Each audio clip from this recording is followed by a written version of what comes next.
श्री अधिक मास महात्म्य अध्याय 15वा कथासार। अयोध्येस दशरथ नावाचा राजा राज्य करीत होता। प्रभू श्रीरामचंद्र हा त्याचा एक मुलगा। तो नीतिनियमाने धर्माचे आचरण करी। श्री रामचंद्र अवतारी सत्पुरुष होते। लंकाधिपती रावणाचे त्यांनी परिपाती केले होते। बलकीर्ती विख्यात कुंभकर्णासही त्याने ठार केले। कुंभकर्णाची पत्नी ही शतमुखी रावणाची आई होती।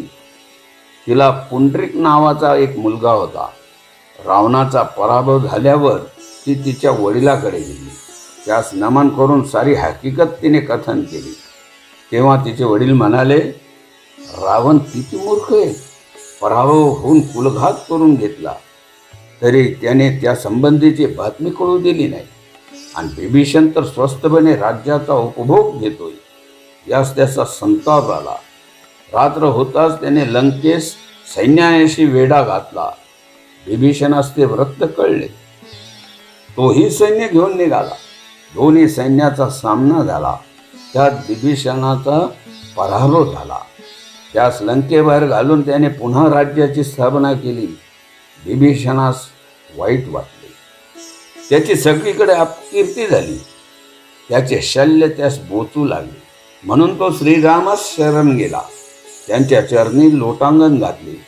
परमभक्त म्हणून श्रीरामाने त्याचा आदर केला।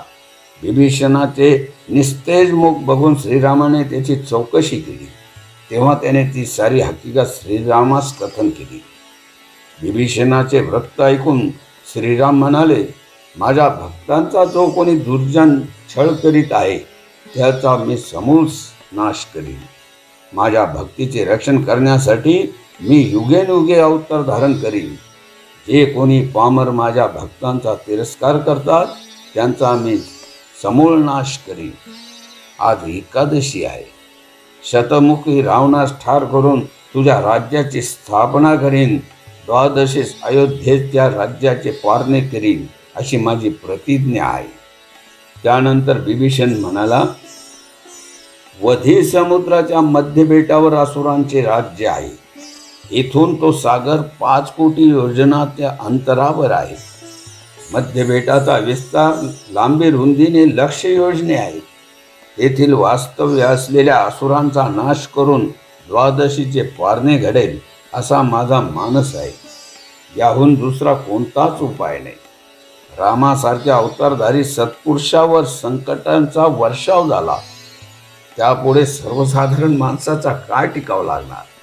म्हणूनच संकट आले म्हणजे देवाचे स्मरण होते असा संवाद चालू असतानाच तेथे नारद मुनींचे आगमन झाले। नारद म्हणाले, अशा अरिष्ट समयी मारुती तुमचे सर्वतोपरी रक्षण करील।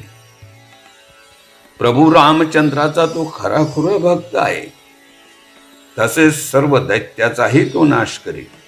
शेवटी श्रीराम व लक्ष्मण यांनी 18 पद्मे वानर सैन्यासह दैत्य नगरीस वेढा दिला। त्यांचे व रावण कुंभकर्ण आदींचे घनघोर युद्ध झाले।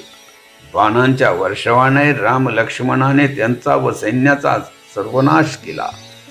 सीतेला रावणाने पळवून नेले होते, तिची सुटका केली, तिला सोडून आणले।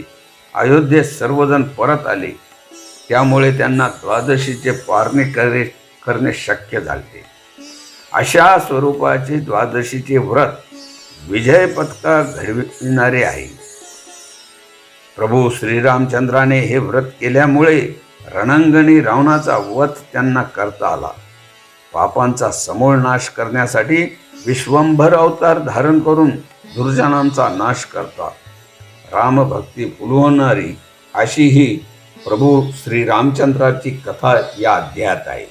इति अधिक मास महात्म्य पंचदशोध्याय समाप्त।